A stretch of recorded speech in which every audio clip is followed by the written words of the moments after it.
Namaste. You know, Buddhism doesn't seek to overcome pain, but rather to recognize our oneness with the pain so that the notion of enmity dissolves and pain no longer has control. No longer is pain stronger than we are, no longer the enemy. When the doctor called me this week, he said it's much too soon to rule out cancer. Those words hit me like a ton of bricks or a kick right in my gut. And that was my background in holistic medicine and naturopathic medicine that caused me to begin to recognize certain imbalances within my own body, and that's what led me to more closely examine the lab work over the past several years. And so when I requested from my primary care physician to run over certain tests and look at my thyroid and immune responses, I fully expected to find very specific imbalances there, but cancer wasn't one of them. And so I sat there with the news, not just for a couple minutes or a couple hours, but for the greater part of the entire day on Thursday, silently, allowing the emotions to rise and dissipate naturally, striving to neither judge them nor label them, striving to simply greet them as warmly as I would a visitor coming to stay with me for a short while, and then allowing them to leave. That evening, when the time came for me to prepare dinner for the monastery, I knew I had to gather my thoughts, and I resolved to stay in the moment. Because in the moment I was safe, in the moment I understood what was going on, and there was no sense projecting into some imaginary future or allowing past experiences to feed fears and play some chaotic data on the subconscious level.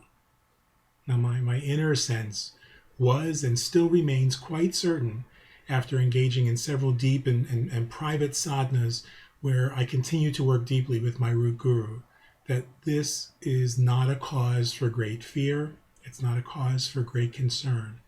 And so I ask you to share that with me and know and be peaceful with knowing this is not a cause for concern. And I don't accept the idea that cancer is even a possibility. So let's be real clear on that. Because I understand the mental and the metaphysical causes of the root of cancer. It's not even remotely a possibility.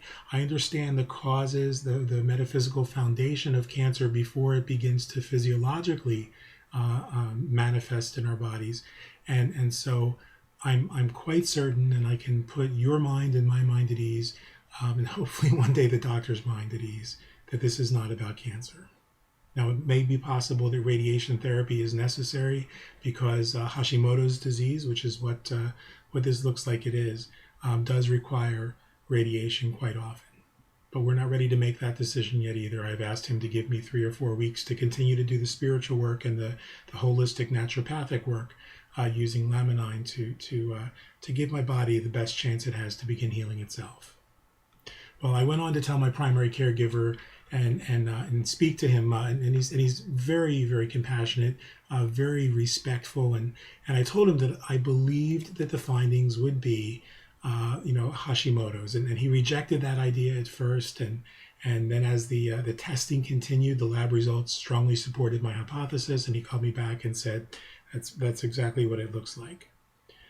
Well, my body, which is severely immune compromised and pretty much racked with pain 24 hours a day due to 30 years of living with full-blown AIDS, has astonishingly and simultaneously developed an autoimmune attack. This seldom happens where you have an immune deficiency and then an autoimmune attack against my thyroid.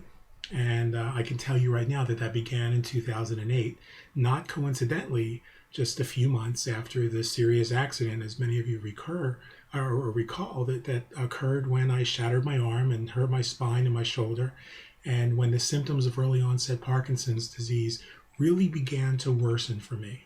So we had several things going on.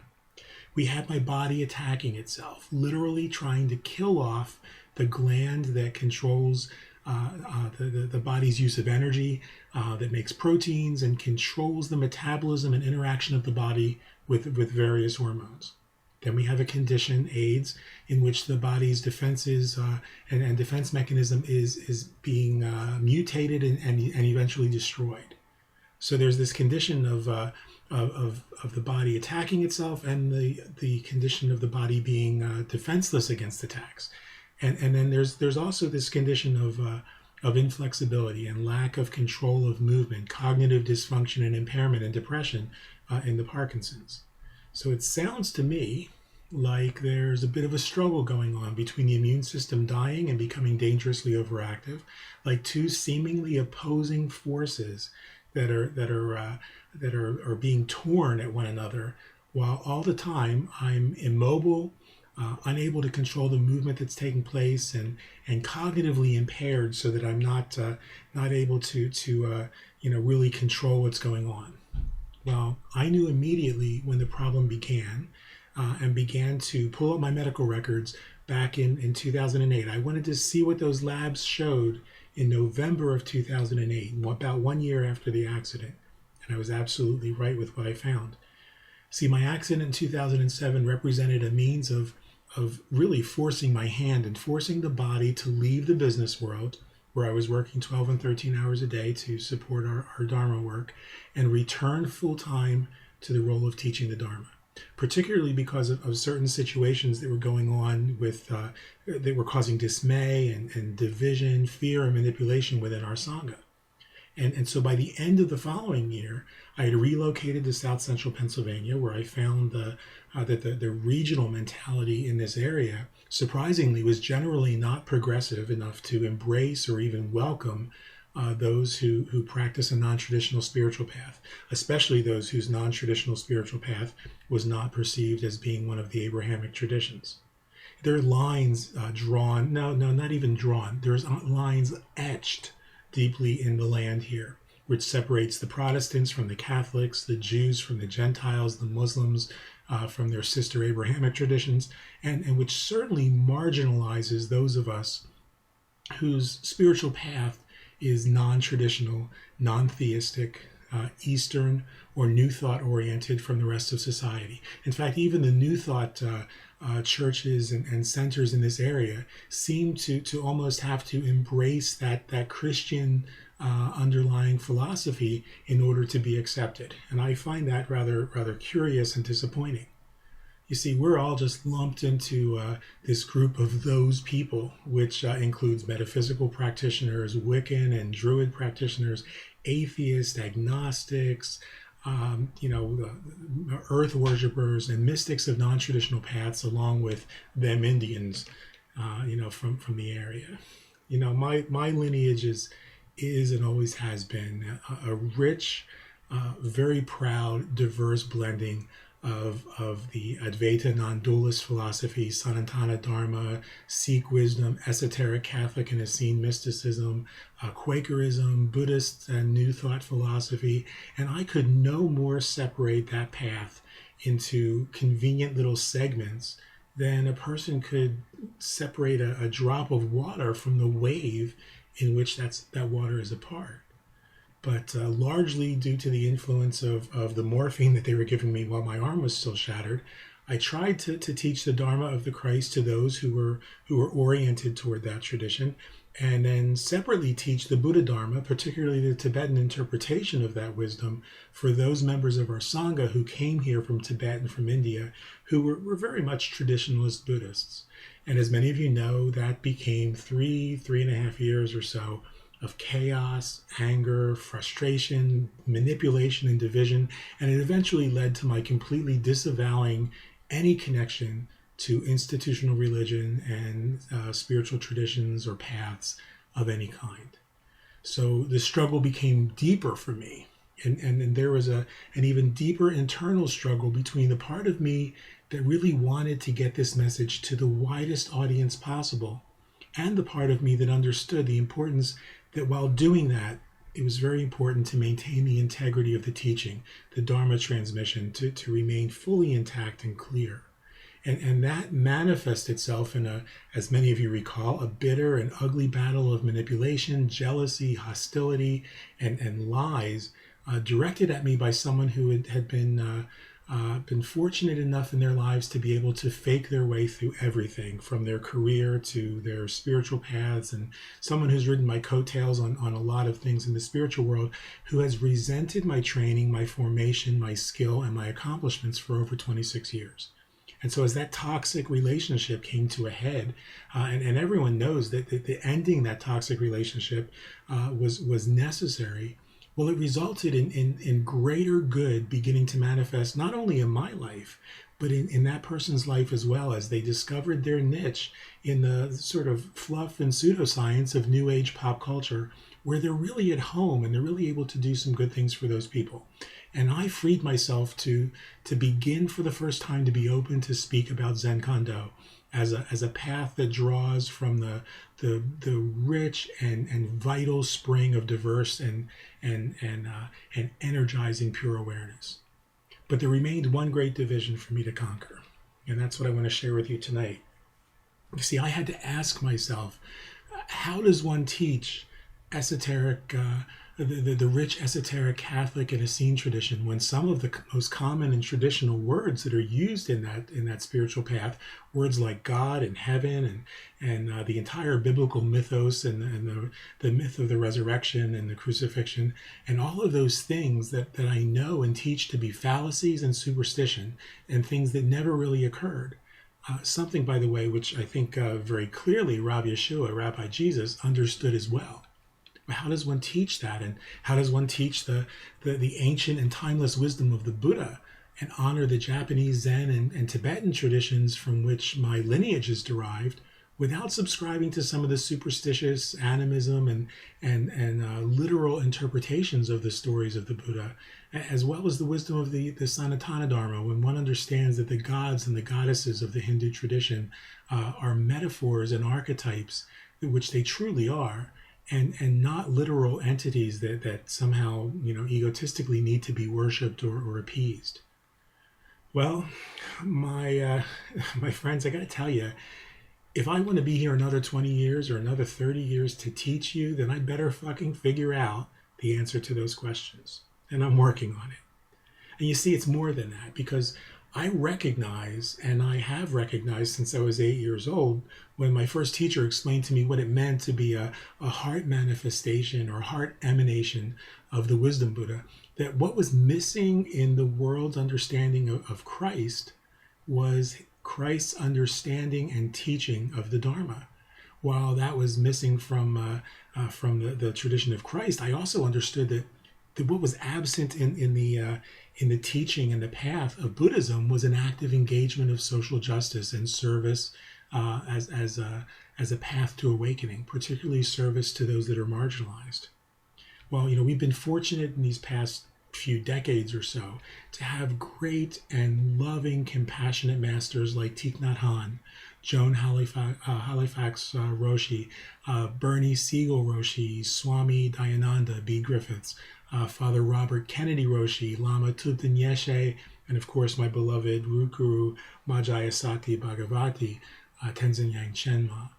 These incredible, bigger than life men and women have reawakened in so many people the call of Lord Hanuman to serve with a full heart, to engage one's Dharma practice in meaningful and compassionate ways, and we'll forever be grateful and indebted to them for having done so.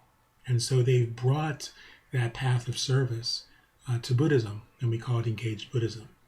But with the murder of my patron, Don Albino Luciano, Pope John Paul I, there was no bridging the gap in esoteric Catholic, Anglican, and Essene traditions.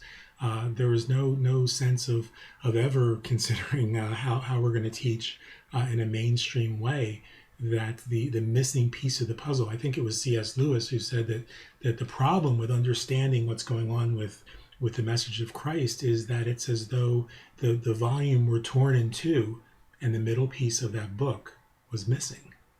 And so that middle piece of the book, I believe very, very clearly to be an understanding of Christ's Zen teaching, Christ's Dharma teaching.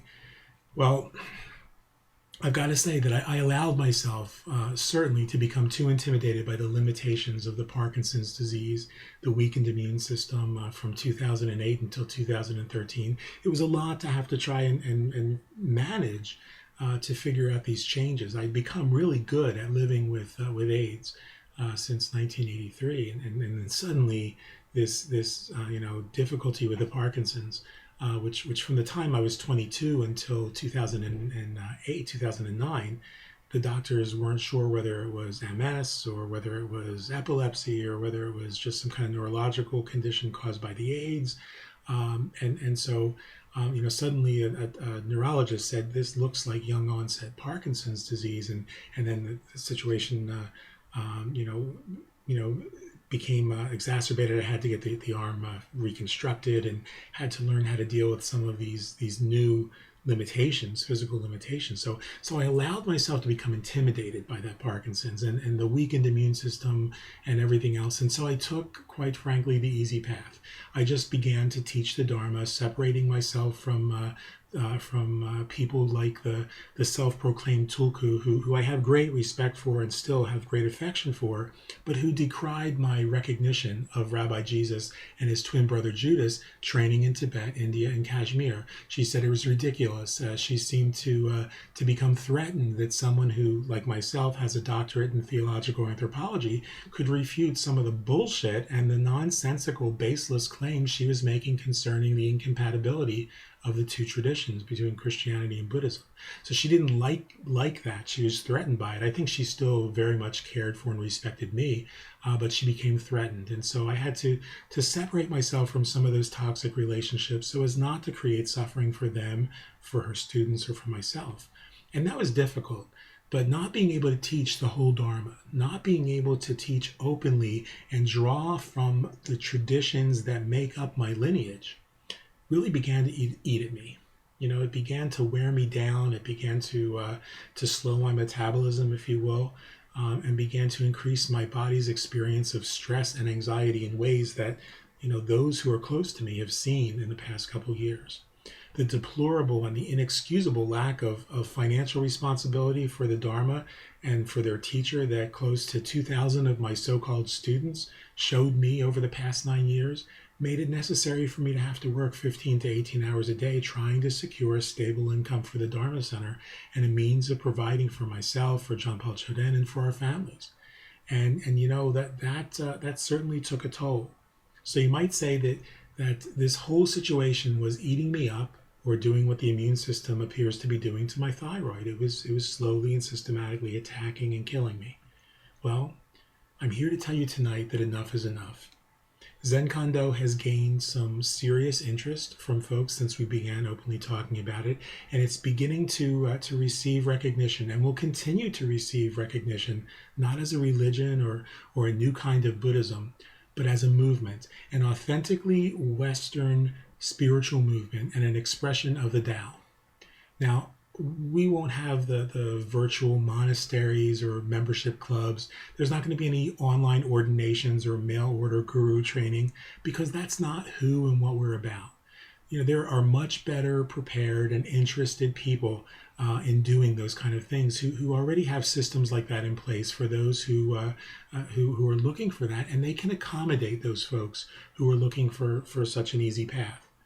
Western Buddhist University, quite frankly, will probably be completely disbanded by summer because there's been no attempt whatsoever from members of the Sangha, from my students, from folks in the Buddhist community at large, to share the incredible responsibility personally and financially to keep it going. And I will continue to mentor my students. I'll continue to teach those who are preparing for either ordained monastic or lay contemplative life. Darshan will certainly continue for those who are entrusted to my pastoral care for the rest of my life. And for those who hold our Dharma lineage, there will be a continued transmission of the Dharma.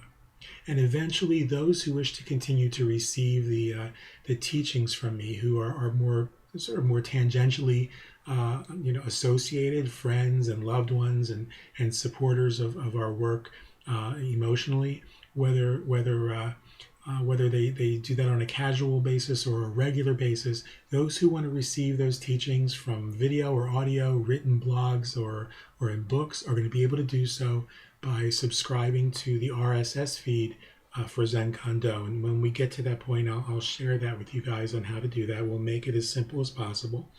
Or they'll be able to participate by going over to Google Plus and subscribing to the Google Plus community, period. As for me, it's time for me to begin to enter more deeply back into the contemplative life that's my home, the contemplative life that's really who I've always been, and prepare for what lies ahead. Now, this doesn't mean I care any less about those of you who are frankly too apathetic to support my work, or for those who are too scared to stop using the ridiculous and meritless, dysfunctional social media platform that Facebook has become in favor of Google+. But in fact, it means that I care even more deeply about those folks, because I know that the hardships, the misfortune, the fear, and the chaos that you continue to bring into your lives because of all of this will just only get worse. And your unwillingness to share in the spreading of the Dharma is going to result in the soil of your own heart becoming as dry and infertile as the sands of the Mojave, if it's not already that dry. Nothing good will ever take root or bloom there. Nothing live, nothing will ever be able to live there. Nothing will thrive there. And as for me, in order for me to keep on throwing seed on ground that you refuse to nourish, ground that you refuse to take responsible for, ground that you refuse to water, would be irresponsible on my part. So I won't do it any longer. Every exit, they say, is an entry into somewhere else. I don't remember who said that, but so it is for me. I'll continue to focus on ensuring that the apathy of others will never cause the Dharma to suffer, will never make it impossible for me to reach even one person whose heart is ready and open for the Dharma, who's willing to nurture that teaching and let it take root in their lives. And if it means I have to work 15 or 18 or 20 hours a day, then come back to teach the Dharma, so be it. And, if it has an ill effect on my health, so be that too. My root teacher taught until after her final breath, and she teaches still. And so it will be for me. My heart and my work are devoted to the Dharmapala who recognizes and represents the courage, the wisdom, and the compassion necessary to accomplish what must be and to overcome every obstacle. And so with that dedication, that devotion to the Dharmapala who oversees everything that we do, I wish you very well in your spiritual journey. I hope that we can share that journey together. I invite you to become part of what we're doing in the Zenkondo movement. Om Benza Wiki Vitrana Soha. Namaste.